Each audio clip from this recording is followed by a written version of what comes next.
રાજ્યમાં વરસાદી માહોલ છે તો અત્યાર સુધીમાં 125 તાલુકામાં સાર્વત્રિક વરસાદ નોંધાયો છે, જેમાં સૌથી વધુ કામરેજમાં 6 ઇંચથી પણ વધુ વરસાદ છે। રાજ્યમાં 125 તાલુકા એવા છે કે જ્યાં વરસાદી માહોલ છે। સુરતના કામરેજ સૌથી વધુ 6 ઇંચ વરસાદ, આ ઉપરાંત સુરત શહેરમાં 4.5 ઇંચ વરસાદ નોંધાયો છે।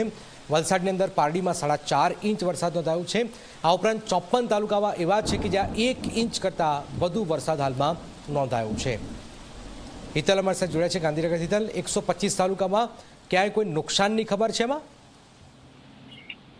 જી જેમાં ચોક્કસ એવું કહી શકાય કે રાજ્યમાં સાર્વત્રિક ચોમાસું ધીમે ધીમે આગળ વધી રહ્યું છે, અને ખાસ કરીને સૌરાષ્ટ્ર અને દક્ષિણ ગુજરાતમાં વરસાદનું જોર વધારે છે। સ્વાભાવિક છે કે તેના જ કારણે સૌરાષ્ટ્ર અને દક્ષિણ ગુજરાતમાં ક્યાંક ને ક્યાંક નુકસાનની પણ ઘટનાઓ સામે આવી રહી છે। કેટલીક જગ્યાએ વીજળી પડવાની પણ ઘટના સામે આવે છે, અને વીજળી પડવાના કારણે માનવ મૃત્યુ અને પશુ મૃત્યુ પણ થઈ રહ્યા હોવાની વિગતો અત્યારે મળી રહી છે।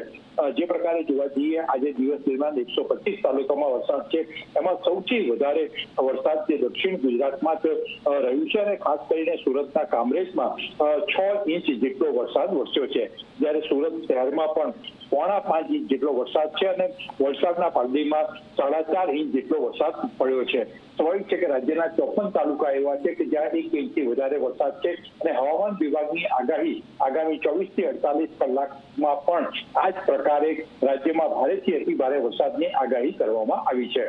બિલકુલ આભાર હિતલ। તો એક મહત્વપૂર્ણ જાણકારી, 54 તાલુકામાં 1 ઇંચ કરતાં વધુ વરસાદ, સુરત શહેરમાં 4.5 ઇંચ વરસાદ નોંધાયો છે।